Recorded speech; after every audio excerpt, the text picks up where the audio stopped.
Gold, trusted gold buyers. మీరు తాకట్టు పెట్టిన బంగారాన్ని విడిపించి ఈ రోజు ఉన్న మార్కెట్ ధరకు కొనబడను. సో మీరు నేను మీ గురించి నాకు అర్థమైంది ఏంటంటే, నేను నార్మల్గా చూసాను ఒక 10 ఏళ్ళకి పైనే మీరు నాకు తెలిసి స్ట్రగుల్స్ అవుతూ ఉన్నారు. ఇప్పుడు మీకు యాక్టర్ అయ్యారు, డైరెక్టర్, స్టోరీ రైటర్, సో ఇన్ని పాత్రలు ఎత్తుతూ ఉన్నారు. సో మీకు ఈ జర్నీ మొత్తంలో కూడా ఒక పేషెన్స్ అనేది ఉంది. అంటే ఎన్ని కోల్పోయినా కూడా ఇదే నాకు రేపొద్దున ఫ్యూచర్ అనేది. అండ్ ఇంకోటి ఏంటంటే, కొంతమందికి ఏంటంటే వచ్చి 1 సంవత్సరంలో 2 సంవత్సరంలో ఏదో ఒకటి చేసేయాలి, ఏదో ఒకటి చేయాలి, దానికోసం ఎంతకైనా తెగించేస్తూ ఉంటారు. ఇప్పుడు లైక్ ఇందాక చూసాం నెగిటివ్ వేలో, ఇప్పుడు అందరూ ప్రమోషన్ ఎలా అంటే నెగిటివ్ వేలో చేసుకుంటున్నారు, త్వరగా ఆడియన్స్ కి రీచ్ అయిపోతున్నాను. మీకు ఎప్పుడు అది అనిపించలేదా ఇలాంటి వాళ్ళని చూసినప్పుడు? ఇప్పుడు నేను మీ యాటిట్యూడ్ స్టార్ అని ఏం అనట్లేదు, జనరల్ ఇలాంటి చాలా మంది ఉన్నారు. ఫర్ ఎగ్జాంపుల్ అదే బరాబర్ ప్రేమిస్తాలో చీఫ్ గెస్ట్ గా ఆది సాయి కుమార్ గారు వచ్చారండి హీరోగా. He got the very good success recently. Shambhala movie. Shambhala మూవీకి అతను హీరో ఇంట్రడ్యూస్ అయిన ప్రేమ కావాలి సినిమా ఫస్ట్ సినిమా దగ్గర నుండి ఇప్పటి వరకు ఆయన ఎంత పేషెన్స్, ఒక్కొక్క సినిమా ఒక హిట్ కోసం ఎంత సైలెంట్గా తన పని తను చేసుకుంటూ ఎంత ఓపిక ఉన్నాడు. అతను చాలా మనకి ఎగ్జాంపుల్. కరెక్ట్. అతను తాత, వాళ్ళ తండ్రులు, వాళ్ళ ఫ్యామిలీ, టోటల్ ఇండస్ట్రీ, అది ఎంత పేషెన్స్. అట్లా తీసుకోవాలంటే చాలామంది ఉన్నారండి. ఇప్పుడు ఫర్ ఎగ్జాంపుల్ మెగాస్టార్ చిరంజీవి గారు కూడా హిట్లర్ సినిమా ఆ టైంలో కొంచెం ఫ్లాప్లు అవి వచ్చినప్పుడు ఆయన ఎంత పేషెన్స్గా ఉన్నారు. ఒక హిట్ కోసం చిన్న గ్యాప్ తీసుకొని వర్కౌట్ చేసి కరెక్ట్ సెటప్ పట్టుకొని మళ్ళీ బ్లాక్ బస్టర్ సినిమా కొట్టి ఎట్లా కంబ్యాక్ అయ్యారు. అదే ఇప్పుడు సింహం ఏం చేస్తా అంటే వేటాడడానికి ముందు 2-3 అడుగులు వెనక్కేస్తూ ఉంటుంది.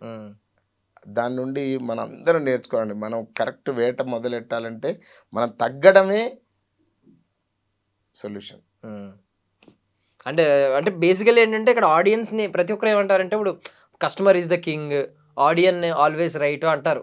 బట్ ఆడియన్స్ కూడా కొన్ని వాటిల్లో హర్షించకూడదు ఆడియన్స్ని కూడా అనిపిస్తుంది. ఎందుకంటే ఇప్పుడు ఈ నెగిటివ్ వేలో వెళ్తున్నప్పుడు ప్రమోషన్స్ కానీ, ఒక సినిమా కానీ, ఒక బూత్ కానీ వెళ్తున్నప్పుడు ఆడియన్స్ దగ్గర తీసుకుని దాన్ని చూసి ఇన్స్పైర్ అవుతుంటే ప్రతి ఒక్కడు నెక్స్ట్ వచ్చినోడు కూడా వాళ్ళ దారి ఇది కాకపోయినా అరే ఇటు వెళ్తేనే త్వరగా రీచ్ అవుతాము అని చెప్పి ఇటే వస్తున్నారు.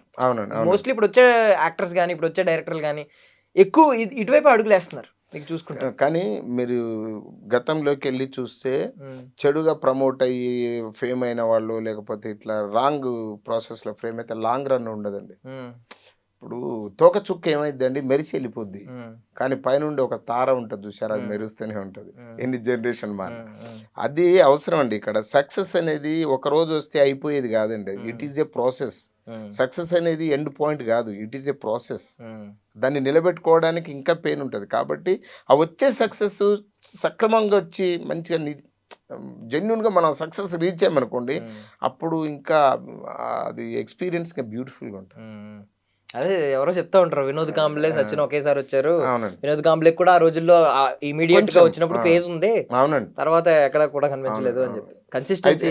అయితే ఇక్కడ విషయం ఏంటంటే అండి, ఆడియన్స్ పాయింట్ ఆఫ్ వ్యూ మీరు క్వశ్చన్ అడిగారు కాబట్టి, ప్రేక్షకులు కొంతమంది ఇంటెలెక్చువల్గా ఉన్నారు, కొంతమంది ఏంటంటే ఫాలో చేస్తారు అంతే.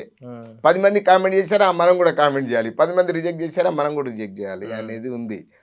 అప్పట్లో ఒక సినిమా ఇంటర్స్టెల్లార్ వస్తే అందరూ ఫ్రెండ్స్ ఏంట్రా బాగుంది సినిమా బాగుంది, అసలు ఏంట్రా పాయింట్ అంటే నాకు అర్థం కాలే కానీ సినిమా మాత్రం సూపర్ ఉంది అనేవాళ్ళు.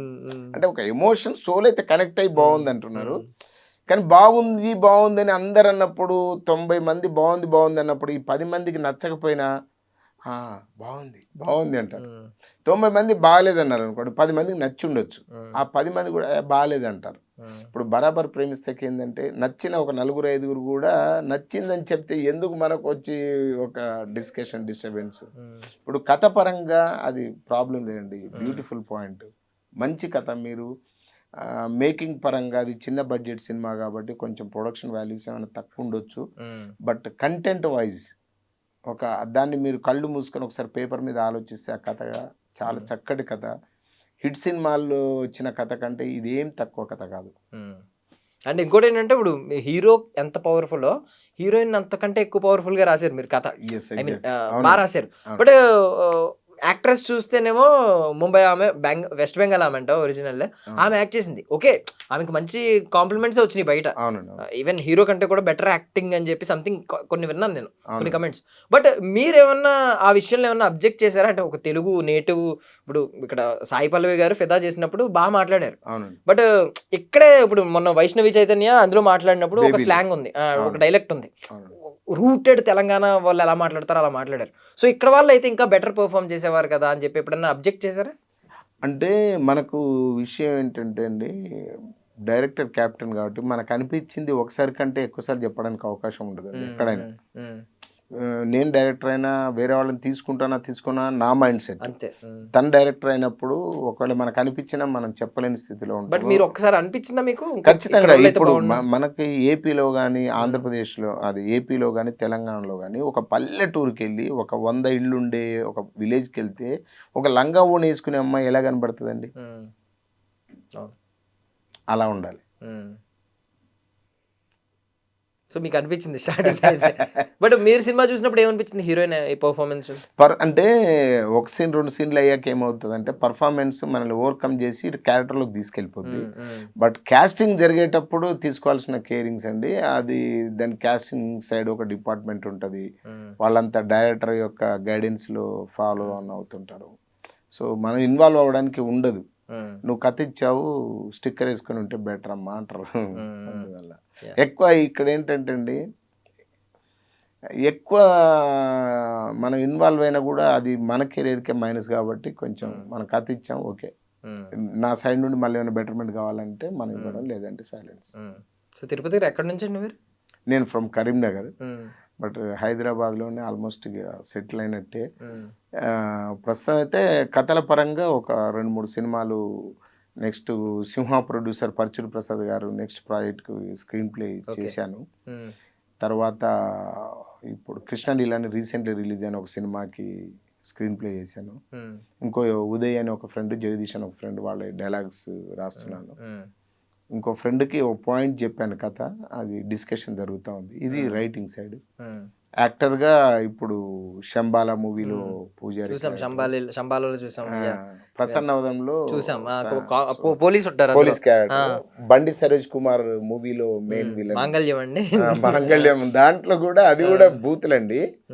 సో అక్కడ అతను ఏంటంటే ఫస్ట్ నోట్ పెట్టేశాడు, అంటే చూపులో వల్గారిటీ లేదండి, మాటల్లో ఉంది, అది వాడక భాషలో ఉంది కాబట్టి వాడామని అతను వితౌట్ సెన్సార్ బౌండరీ బయట సినిమా రిలీజ్ చేసుకున్నాడు. అతని కష్టాలు అతను ఫేస్ చేశాడు. మనం ఈ బౌండరీలో రిలీజ్ చేసాం ఈ సినిమాని, ఈ బౌండరీలో ఉండకుండా ఇప్పుడు ఇందులో ఉన్నప్పుడు ఇందులో ఉండాలి, క్రికెట్లో ఉన్నప్పుడు ఫుట్బాల్ ఆడితే కుదరదండి.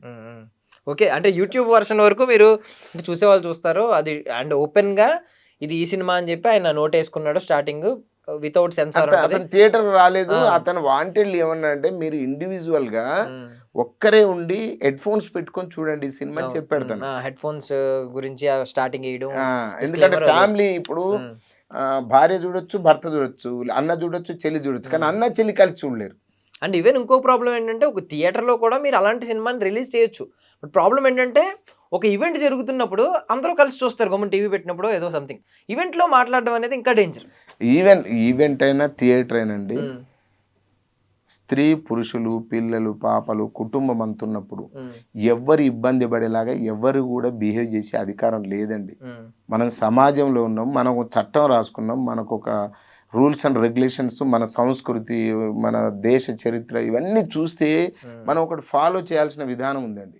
ఇప్పుడు నేను ఇండియాలో బతికి బ్యాంకాక్లో బతికినట్టు బతుకుతానంటే కుదరదు కదా. నువ్వు అలా అంటే బ్యాంకాక్ వెళ్ళి బతుకు, నువ్వు ఇండియాలో ఉన్నప్పుడు ఇండియన్లో బ్రతకాలి. సో బండి సంజయ్ గారి విషయంలో మాత్రం మీరు ఎందుకు కొంచెం ఐ మీన్ బాగానే మాట్లాడారు కొంచెం, అంటే బండి సంజయ్ గారి కంటెంట్ ఒక ఎంతోమంది అప్రిషియేట్ చేసి ఉండొచ్చు, బట్ ఒక పాయింట్లో మాట్లాడుకుంటే ఆ సినిమా మొత్తం, మాంగళ్యం సినిమా మొత్తం కొంచెం పురుషాధిపత్యం ఉంటుంది, దానికి తోడు కొంచెం స్త్రీ మీద ఆ జెండర్ మీద ఎక్కువ డైలాగులు ఉంటాయి, అంటే వీళ్ళ బిహేవియర్ ఎంత. ఆ సినిమా గురించి నేను బ్యూటిఫుల్ చెప్తాను. మాంగళ్యం అనే సినిమాలో ఫుల్ లెంత్ క్యారెక్టర్ హీరోది ఉంటుంది, బట్ అందులో 7 లేడీ క్యారెక్టర్స్ ఉంటాయి. అందులో 7 మంది ఆడవాళ్ళను 7 రకాల యాంగిల్స్లో వాళ్ళు పడ్డ స్ట్రగుల్స్, వాళ్ళ గోల్స్, వాళ్ళ ట్రావెలింగ్ ఉంటుంది. ఫైనల్గా ఎండ్ ఆఫ్ ది పాయింట్ చూస్తే ఆడది లేకుండా మగాడికి బ్రతికే లేదనే కంటెంట్ ఉంటుంది అందులో. ఒక ఆది పరాశక్తికి ఎంత గౌరవిస్తామో అంత రెస్పెక్ట్ ఫిమేల్ క్యారెక్టర్స్కి ఉంటుంది అందులో. మీరు చూడండి ఒకసారి. యా చూసాను. ఎందుకంటే పెళ్ళైపోయి భర్త ఇబ్బందుల్లో ఉంటే ఆ అమ్మాయి 2 పిల్లలు నాడు ఇంకొని ప్రేమించి పెళ్లి చేసుకోవడానికి పోతే నేను విలన్ క్యారెక్టర్గా ఆపోజిట్ చేస్తా. వాడు అంటాడు ఇప్పుడు భర్త లేదు, అది అయిపోయింది. ఇప్పుడు ఆ అమ్మాయికి ఇంకా తర్వాత ఉంది కదా జీవితం, ఆగిపోద్దు కదా అమ్మాయి జీవితం అనేది చాలా బ్యూటిఫుల్ పాయింట్. అట్లా చాలా క్యారెక్టర్స్ మీద ఉందండి. ఒక అమ్మాయి ప్రేమించి ఇంకొకరిని పెళ్లి చేసుకుంటుంది, అట్లాంటి క్యారెక్టర్. ఈ హీరోని ప్రేమించిన ఒక అమ్మాయి చిన్నప్పటి ప్రేమించి ఎదురు చూస్తుంటుంది అతని కోసం.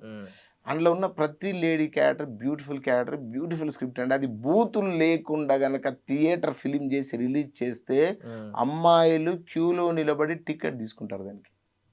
ఏది ప్రేమదేశం సినిమాకి, ఆనంద్ సినిమాకి అమ్మాయిలు ఎలా ముందుగా వచ్చి లైన్లో నిలబడ్డారో ఆ సినిమాకి అలా ఉంటారు. అందులో ఆడవాళ్ళని చాలా గౌరవించారు. మాటలే బూతులు. ఆ మాటలే కాకపోతే ట్రెండ్ అయింది ఏంటో తెలుసు కదా మీకు. అవునా? 45 నిమిషాలు. ఆ 45 నిమిషాల డైలాగ్ అందరికీ తెలుసు. మాంగళ్యం సినిమా చూడడానికి కూడా తెలుసు. ఈ సోషల్ మీడియా మొత్తం ట్రెండ్. అవునన్నా.